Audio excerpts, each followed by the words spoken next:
Alrighty. Good evening, everybody. Hope you're doing well. Welcome to another episode of the Fantasy Fellow Show. We have Thursday Night Football on in about 45 minutes. The Jacksonville Jaguars visiting the New Orleans Saints. I'm not sure how excited I am for this game, but we got Jesse in here. Tell us, how excited are we for Jacksonville, New Orleans? This is we think it should be a kind of a snooze fest. It'll probably end up being some crazy 28-24 bonanza. We're due for a good primetime game, aren't we? Haven't had a. I don't know if Had a the good one. spread has changed that much, but this weekend, this Thursday Night Football, it's one of the lowest projected point totals. I think it's got about 39 points projected in it right now. The Saints are projected to win with just 21 points. So I think both defenses are usable. Do you want to break it? Like we play DFS. Do you want to just give a quick little breakdown of what we're expecting tonight? Yeah, I mean, I think just from a high level, T-Law a little bit banged up. Derek Carr hasn't been good, but he's in a prime spot to maybe have a good game. So I think people are kind of like, well, if you don't play Derek Carr here, when are you going to play him? And if he doesn't show up here, can you ever play him again? So we need to see something from Derek Carr with the Saints now. T-Law's he's got the knee thing, but I think maybe it's a little bit overblown. Maybe it's okay. Short week, maybe he's a little less mobile. But this is a defense that can be exposed. From the run perspective, Etienne's, one of the hottest running backs in the league up against a pretty good Saints defense at home. So, we'll kind of see which force is better in this regard. And then from the other side, you have Evan Kamara, Jamal Williams back. So we'll kind of see how that backfield gets split up. Could be a big dink and dunk game for AK maybe. Sure. And I think from the receiver side, I think both sides of the ball on the receiver side should could be pretty bountiful. I'm not sure if touchdowns will be there, Right. but yardage could definitely be there. So I have the fantasy charts pulled up here, fantasy points allowed. The Saints are a really good defense, and I think they're a different team when they're at home. Like, it's a Thursday night in New Orleans. That's going to be a pretty good environment, I think. So you factor in the home game for the Saints, you have maybe a gimpy Trevor Lawrence, but that could also be, I could spin that as a positive, where Trevor Lawrence needs to rifle the ball, get it out quickly, dump it off to Lawrence or to Etienne. It's a Christian Kirk game tonight, by the way, guys. Christian Kirk for his man defense, that's what he was made to do. He torches man defenses. So I'm excited about Kirk. I think the short passing game could be there for the Jags. And we were looking at the Saints offensive linemen. We don't even know some of these names. So I think we're going to see the Saints struggle to run the ball, struggle to protect Derek Carr. They're also going to have to play the short, quick passing game, dump off kind of thing. So it's a pretty even matchup. It could go either way. I'm excited about it. But we're going to get into some questions here. Aiden coming in hot with the in my 16 man, Parkinson or Moreau. Holy This is cannolis. deep. This is deep. I think we can probably just go Moreau, right? Yeah. No Juwan Johnson, so I think you got to expect him to be on the field a pretty good amount. Sure. Let me get to. I'm going to pull up the last week's charts here. Moreau, like, the thing that was weird is they used Taysom Hill a ton last week, so it's not like necessarily a great matchup for Moreau. Let's pull it up here. We're looking at Taysom Hill, 34 routes run. That's a career high. 8 targets. That's a career high for Taysom Hill. So Moreau is still a backup tight end, but I would argue so is Colby Parkinson. And Parkinson's probably behind Will Dissly as well as Noah Fant. So process elimination. If you told me right now you're getting 4 Moreau targets, you're taking that over whatever you think Colby Parkinson's going to get, right? Yeah. So we'll be quick on that one. 16 league, man, are tough. Harris has a fun question here. What are you doing with Antonio Gibson and Dalvin Cook in Dynasty? Jesse, what are we doing with Dalvin Cook in Dynasty? Yeah, you're probably not getting anything for Dalvin Cook. Your probably the best bet is to see what you got on the wire and just, make the cut. If I'm trying to, I kind of want to just look around real quick and see who might be available in a Dynasty. Like, if I could cut Dalvin Cook for Deonta Foreman, I'm going to do that, right? Yes. Can you think of any other names off the top of your head that you would maybe? Our Dynasty leagues are pretty difficult, so there's not a lot of names in here. But, like, dude, Latavius Murray. I'd probably rather have Latavius. I might even prefer.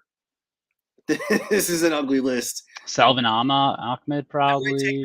Ahmed. I mean, Yeah, at this point, I don't think Dalvin Cook's going to be anything anymore. I do think Antonio Gibson's a hold. Um, he's in yeah, the I think so. fourth year of his rookie deal. He's a free agent next year. Maybe, like, dude, if Antonio Gibson signs with the Chiefs, like, like, sign me up. Like, if Antonio Gibson on the Buffalo Bills, the Miami Dolphins, like, if Antonio Gibson goes somewhere that knows, like, the 49ers, if he goes somewhere that knows how to use him, he's got some value. He's still really young. Maybe the Rams could use Antonio Gibson right That about would now. be ideal. Like, there's a lot of good teams that could use an Antonio Gibson talent. So hold on to Gibson. You're not going to be able to trade Gibson away. He's got no upside of value at the moment right now. So, but definitely hold on to Gibson. I do like Gibson. Jesse, do you want to break it down for Travis Etienne tonight? What are you expecting? This is one of the tougher matchups on paper here. If I look at the fantasy points allowed to running backs here, the Saints, they rank second best, allowing 13.73 points per game in full PPR. Is Etienne gonna outperform here tonight? I don't know. What do you think? Yeah, I mean, I think this is a situation where the volume's going to be there regardless. So they've already come on and said, we're not concerned about Etienne's workload. Maybe you know what's going to happen. They said that this week, and now they're going to go ahead and bring Tank Bigsby into the fold. So, but no, I mean, volume dependent. He's a volume guy. He's getting there. Is he going to get the yards per carry this week? Unlikely unless he breaks a big one. Could be a good game for targets, maybe. Like you said earlier, maybe the targets go up a little bit. He's had 4 touchdowns in 2 games. I would not bet on a touchdown this week. You're starting him because of the volume, and you're hoping that he gets you maybe 10 to 14 is kind of my outlook for Etienne today. So the New Orleans Saints are the only team in the NFL that has not allowed a running back to score a touchdown. That's amazing. Like, we're here in week 7, and they have yet to allow one to score. Now, the Falcons, they were ranked number 1 against the running backs last week, and they allowed 2 receiving touchdowns to the running backs. Both Gibson and Brian Robinson scored. So we talk about regression so much on our player prop show. Is this a regression week game where the Saints allow 2 touchdowns to Etienne? I think that's the ultimate question here. Is like, Etienne's going to get the volume. We know he's going to get 15 to 20 touches, whether that's 15 carries and 4 or 5 catches. I love the volume play. So he's like, you're starting Etienne, but does he get the touchdown is the question. And if he gets the touchdown tonight, like, how high are we ranking? If Etienne comes out tonight and puts up 20 fantasy points, like he's a top 5 running back the rest of the season, probably, right? Yeah, absolutely. That's a fair. That's so.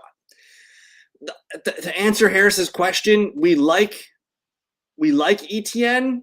We love the volume, hate the matchup, but it comes into the middle where we like Etienne tonight. Aiden says, am I weird for liking Kirk over Ridley tonight? Jesse, take it away.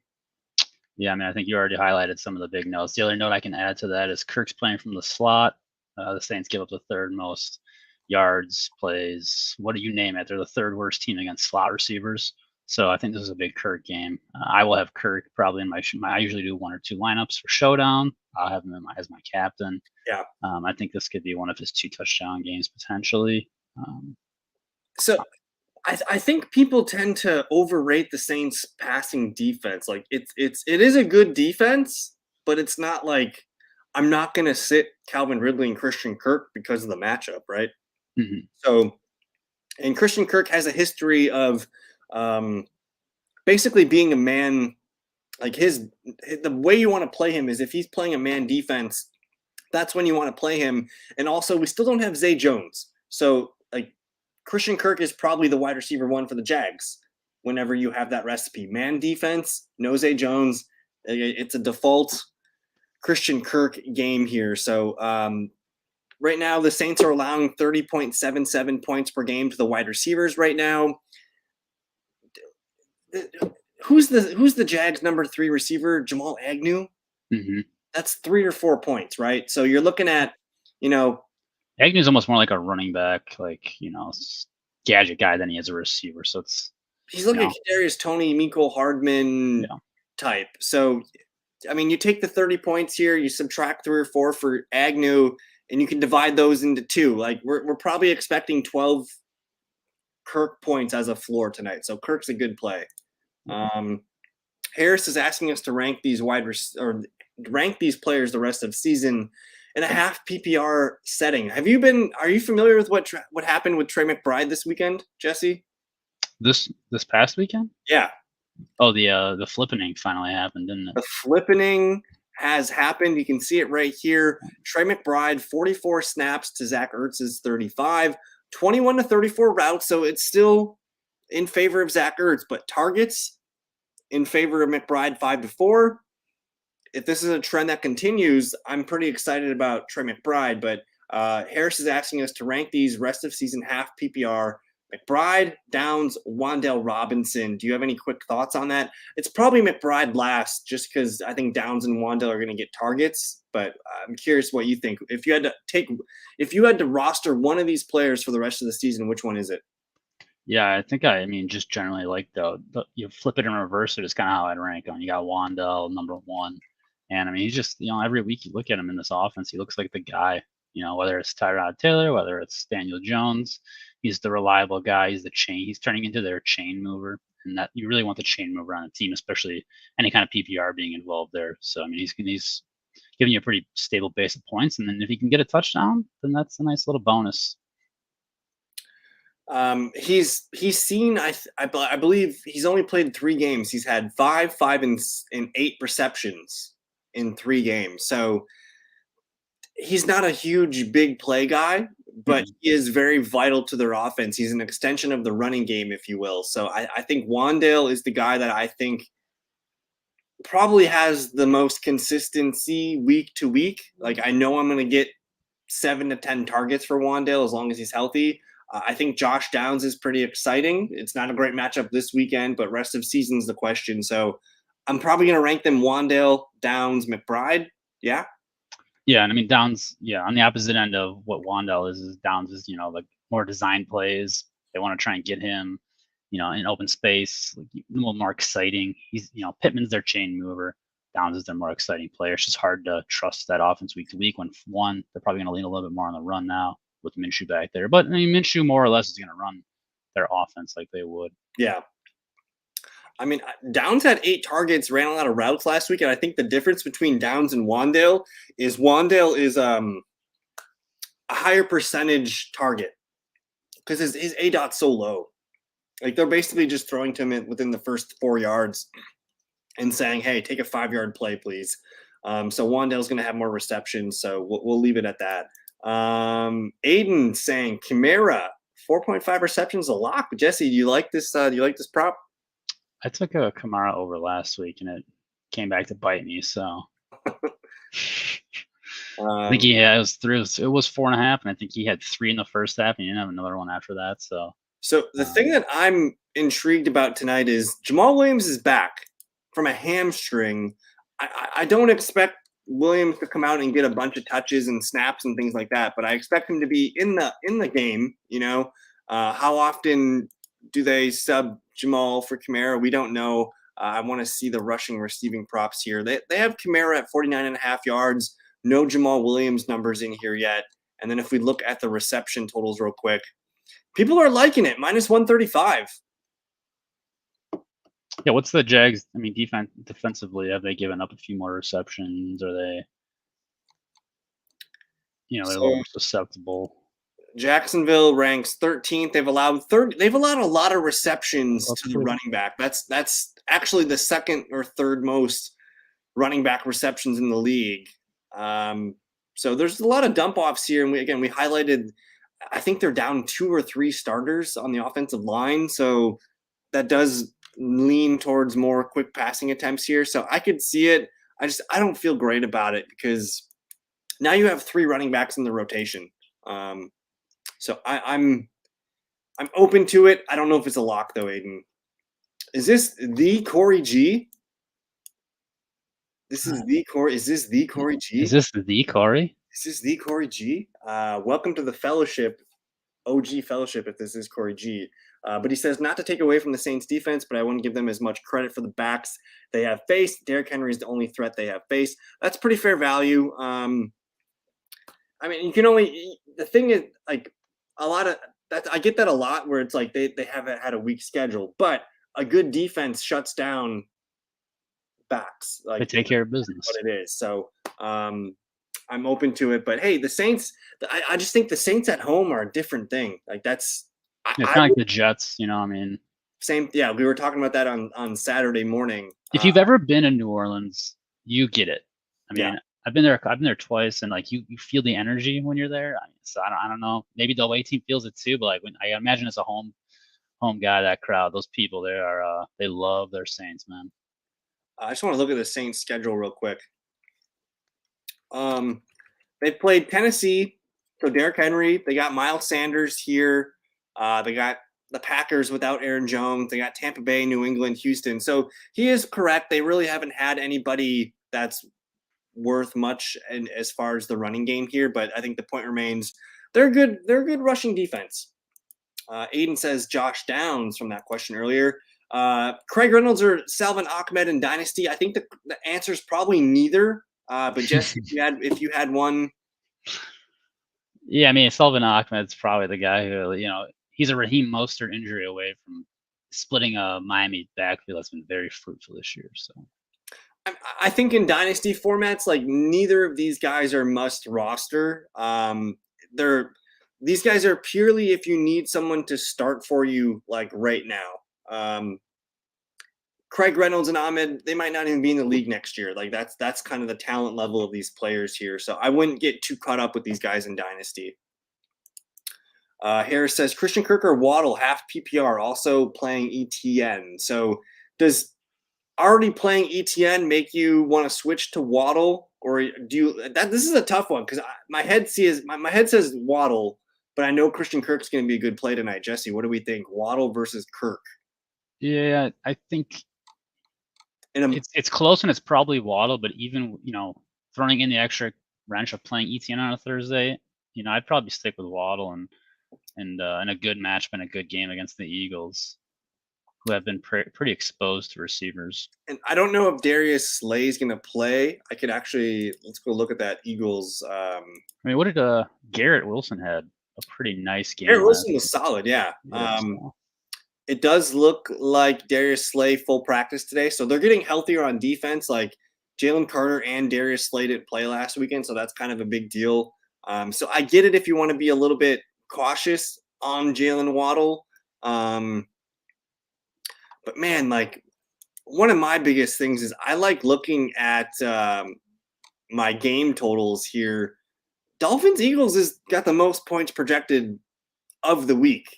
52 total points implied in this game. You have to roll down. You got to roll down here to 39 points. So yeah, we like Christian Kirk tonight, but like we're gambling on a touchdown. I think Kirk somewhere probably in the 5 to 6 receptions for 70 yards, 80 yards somewhere. So like that 12 to 13 point range. I think you got to hold out for Waddle, right? You already ETN. I like them both. I mean, I don't know the rest of your options, but I mean, I like them both. I would say this is what they would call a good problem to have, where it's like Kirk's going to be a top 25, top 30 wide receiver play this weekend. But Waddle probably has the higher ceiling in a game that could go, really back and forth. So I think we're into Waddle holding out there. But now that we say this, Christian Kirk's going to just go 8 for 120 and a touchdown. So, would you still do Robinson if I told you I had Saquon Barkley? That was in Harris's question over here. That doesn't bother me as much. I think Wan'Dale and Saquon Barkley can still coexist. Yeah, I would agree. That doesn't bother me as much. Daniel, good evening to Daniel. Hope you're doing well. Daniel's Daniel's holding up the Fantasy Fellowship stats in Brazil. So wow, there we go, Daniel. We got the Fantasy Fellowship stats coming in from Brazil. So I appreciate Daniel so much. Roschon out again. Yeah, it's looking – Jesse's got Roschon Johnson in our main league here, but he also has Deonta Foreman. Obviously, we would love Roschon to play, but we want to see the rookie. He's exciting. He runs hard and fast, but I don't know, concussion is lingering for him, apparently, Do they have an upcoming bye week that they might be being extra cautious? Not that I'm aware of. But yeah, I mean, it's definitely concerning the fact that it's been 2 Thursdays, right? Yeah. 2 Thursdays, and he's still not able to practice. So that's not a good sign. I'm thinking Roshan's not playing this weekend there, Daniel. Daniel's asking, is Gibbs finally getting the lead back? I do want to look up what weekend was it that I think it was week 3. Let me see if I can find it. I believe week 3 was the data point where David Montgomery didn't play. We saw Jahmyr Gibbs get the lead back role from the Lions backfield here. So let me look for this real quick. I kind of like Craig Reynolds. I know Craig Reynolds is like a coach's player, but here's the game from week 3 where no David Montgomery. You see Jahmyr Gibbs get 42 snaps to Craig Reynolds' 20, 17 routes to 8, 1-to-1 target. So like I don't know why they didn't target Jahmyr Gibbs, but 17 to 4 carries. Jesse, what do you expect from Gibbs and Craig Reynolds split? We have Gibbs coming off the hamstring injury, so maybe it's not as heavy towards Right. Gibbs in this, but what are we looking at? Yeah, against Baltimore, it's a game that I believe it's at Baltimore too. Yeah. Gibbs, he's back this week. He's been practicing. I think they're going to be cautious with him. I think they've been cautious with him all year, and I don't see that letting up anytime soon. Eventually, I kind of feel like they're just saving him for the playoffs. Yeah. It just feels like they're just like keeping him boxed up. They don't want to really like let him out of the kit, until they have to. And I don't see that till the end of the season when maybe they're fighting for the 1 seed potentially, and they kind of got to use him, find a spot. So I do expect to see Craig if he's healthy. I think he'll be kind of the bruiser, get in there, replace Gibbs, every once in a while. So this could be like maybe a 60-40 kind of ish backfield. What do you have? What kind of that seems about right? And this game here, I mean, they also had Zonovan Knight in this game here. So Craig Reynolds, Zonovan Knight's on IR, by the way. So Craig Reynolds, if you give him Zonovan Knight stats, that's almost that 60-40 split that you envisioned right there. So to me, that makes sense. I think Jahmyr Gibbs, we're playing Jahmyr Gibbs. If you have him, you're playing him. Yeah. You almost have to play him. So that's where we're at, Daniel. Can I have an update on Pat Freiermuth? Jesse, did you hear about Pat Freiermuth today? Yeah, so he played full on Wednesday, came out of the bye. You're thinking that team's ready to go. Deontay Johnson's back, and then today's limited. So I heard he suffered a hamstring setback. That's not what you want to hear. So anytime you see full practice to limited practice is a bit of a concern here. So the update, Harris, is not great for Pat Freiermuth. I'm expecting him to be questionable. They did interview him on Monday, and he's like, yeah, I'm playing. I think all that has changed with today's practice. So I think if you have Pat Freiermuth, I would brace for him to not be playing this weekend, just as a, making sure you brace for the worst. But plan for Pat. Yeah, Go ahead. I got 2 names. If you have Pat, you don't have a backup tight end. Michael Mayer should be on your roster. And then I think we talked about Trey McBride earlier. I think he's a decent player this week as well. They both have nice matchups. I thought I had one. Would you rather just play Taysom Hill tonight? Don't do this to me. That's what the people want to hear, though. Like that's the question. Trey McBride, Cade Otton with a good matchup. So this is the league that we're looking at here is our deepest league that we play in as friends, and I'm okay with holding out for Trey McBride if you need to, but otherwise, yeah, you should probably go to your waiver wire and double check in case you have Pat Freiermuth going. But we'll move on to the next, and that's a cool thought there, Daniel. Hopefully, we can get an NFL game in Brazil. Yes, that would be sick, dude. South America would be cool. Asia, I mean, they can do games everywhere. South America is nice too because it's the same time zone. And it's so I'm Daniel. If you're still with us, like I'm curious, like if you had to pick, like what teams would play in a Brazil game, is Brazil, like are they Southern teams? Is it Dallas? Is it the Chargers? Who do they cheer for? Who do you guys cheer for? San Francisco? Like, I'd be curious, Daniel. What teams would you want to see play a game in Brazil? kind of like the Jags and in London. Yep, yep. Is it worth rostering a backup quarterback in a superflex dynasty? Oh, for sure, Harris. Jesse, assuming you have 20 roster spots in a superflex, you need minimum 3 QBs, right? Yeah, minimum, and I'm not opposed to having 4, Yeah. maybe even 5. To me, I think the recipe would be I want 3 that I could use any given week, and that 4th one can be a project, whether it's Will Levis, Malik Willis, Drew Lock. I don't care. I could have a guy incubating as my QB4. And yeah, Aiden, Roshan has the longest concussion in NFL history. It's still going.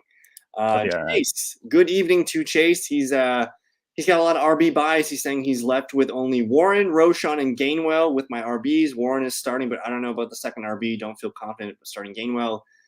You might not have a choice. Might not have a choice in this one. Yeah, I see he made a comment too down there. He said he could grab Craig Reynolds if dropping Gainwell is worth it. Dropping Gainwell is tough because I think my thoughts on Gainwell are he's purely a handcuff. He doesn't offer – you can't flex him. Like, he's not Jaylen Warren, like where you can flex Jaylen Warren and put him in an RB2. He has no value this week. The only way Gainwell has value is if Swift is hurt. So is he better off taking the 5 to 7 points that Craig Reynolds is offering versus the 2 to 5 that Gainwell would be offering? In a dynasty too, I don't know. Are you holding? I mean, in a dynasty, are you chopping Gainwell? That makes it tougher too to me. I'd probably just roll out Gainwell. It's 1 week, man. In a dynasty, it shouldn't make or break your season. I think. Yeah, I think that's fair to say. I mean, Craig versus Gainwell, that's just take your 4 points. Dude, I'm. It's not a dynasty league, but I'm starting Jordan Mason and freaking Elijah Mitchell in 1 week just because my shit is so bad. Like, I'm okay sacrificing a week, guys. Fantasy football, it's not so serious. Like, it's a 1 week question. I'm not going to sacrifice a dynasty outlook or a long-term outlook on a player. Were you going to say something, Jesse? No, you're good. Yeah, you said it. Harris is saying he's got Kenny Pickett, Sam Darnold, CJ Stroud, Clayton Tune, and Brock Purdy. Not sure what the question is there, but that's a interesting stable of QBs. I think CJ Stroud and Pickett and Brock Purdy, that's a nice trio. I'm assuming this is super flex. Why else would you have 5 QBs? But I think there's enough there to work with. And then here's Daniel saying he cheers for the Cowboys, but Patriots and Packers are massive in Brazil. Also Seahawks, Niners, and more recent, the Chiefs. That's cool. Yeah. I know you went to Spain, but you haven't been to South America, right? No, I have not done the South America tour yet. That is on the list. Dude, a Brazil game would be like, I would go to a Brazil game. That sounds fun. Like, if they could time it up, like make Brazil like in December, Americans they would just go. I mean, Brazil. I'd rather see a Brazil game than a Mexico game. Mexico's I don't know. Mexico's cool. I mean, it's the altitude there is interesting. It kind of throws players off. I do think we should keep the Mexico City game. I do like that aspect, but they got to make sure that they put the Chargers or the 49ers, the Cowboys there. Those are the teams. But I think a Brazil game has a ton of value. Good evening to Ryan. Hope you're doing well. Yeah, he says he's a contender and he's facing the number 1 guy. I think you just got to eat the Gainwell points, man. It's tough in a bye week too. I'm sure you're dealing with some buys. I don't think the transition from Gainwell to Craig Reynolds is going to win you the week. Yeah. So at that point, it's like let's just chill. Would you leave Spears on the taxi or move him off now? I think we're moving Spears up. Like, Spears is a flex at this point. I kind of consider. I don't know if Jesse agrees with this, but I consider Spears almost as highly as Tajay Warren or Jaylen Warren right now. What do you think? Yeah, I mean he's outplaying Henry anytime they're behind, right? Which is already a step in the right direction. if anything happens to Derrick Henry, Ty becomes pretty much a must-start RB2. Yeah. So he's playable in weeks where they're down. Anytime you're playing a good opponent, anytime they're plus odds, you can probably play Tajay, and you're probably going to get eight points with upside because he's catching some passes too. Yeah. So I think the Jaylen Warren spot is about right for him. We got a crush. Good evening to Christian, by the way. He has Pitts. Should I move Hawkinson for wide receiver help like Mike Evans or not? I think I'm trusting Pitts, dude. But Hawkinson versus Pitts is a tough question here. Who would you rather own in Dynasty? I guess I don't know if this is a Dynasty or a redraft question. I don't know. I'm concerned here because you don't want Pitts and Hawkinson on the same roster. Yeah, if it's Dynasty, I definitely am open to trading either of them. I think Hawkinson has some really good value right now, so you can probably get a good young receiver. Yeah. Pitts, I'm probably holding just because I think the best is yet to come. Yeah. I'm willing to start Pitts, and I think he's going to get healthier too, next couple of weeks, so we can see him really unleash, and I think the future is good for him. This is a redraft. I might just stick with Hawkinson. We're not big. Depends on what kind of level receiver you can get. Yeah, we're not big Hawkinson fans, though. He's a volume guy. Anytime a tight end gets that kind of volume, he's going to be a top 5 to 6 tight end. So he's definitely the consistent play that you're looking for. But for me, what I'm thinking of is I'm going to get more in return for Hawkinson than I would for Pitts in a redraft league. So I think I would probably try and sell Hawkinson for, I don't know, a wide receiver too. Would you do Hawkinson for Christian Kirk straight up? That's close, right? It really depends on the team construction and things like that. I think the evidence that Pitts has shown us the last 2 games, and hey, guess what? They might be turning to Taylor Heineke, which would boost the receiving volume for Atlanta. They could trade for freaking Kirk Cousins, which would be the ultimate FU in this trade. If you could send away Hawkinson and can you imagine Cousins thrown to Kyle Pitts, that would be pretty sweet there, Christian. So I think the main point of this question is, though, are we trusting Kyle Pitts? I think it's yes. I think he's startable going forward. How's the weather in New Orleans, by the way? I can see you're just outside the Superdome. Yeah, it's I'm enjoying Mai Tai right now. It's lovely. On Bourbon Street. I have a lot of questions to get to. Jesse, do you still have time, or do we need to get to some DraftKings lineups? I got 3 or 4 minutes for you here. We saw Corey G. Corey G's back. Question. All right, we're gonna rapid fire here. Njoku or Musgrave non-PPR? I think Musgrave this week. Musgrave. Jaylen Warren or Roschon? This one's Warren. Roschon's out. Yep. Is Zay Jones droppable in Dynasty? I'm gonna say no. Spears or Michael Wilson PPR? Spears. Who does Tennessee play this week? Spears is on bye this week, so I'm assuming this is a long-term question. Yeah. I'd rather have Spears. Gully says, do we see Rashee Rice as a must-start flex this weekend? I'm going to say yes. It's the mega bye week, 6 teams on bye. You're probably starting Rashee if you have him. He's a good flex. He also has Josh Palmer and Ramondre I can choose for flex this weekend. Palmer, Ramondre, Rashee Rice, choose one. I'll go Rashee Rice upside. It's between Rice and Palmer. Palmer's a good play too. Palmer or Lockett. As long as Lockett's playing, I'm playing Lockett. Against Arizona, agree.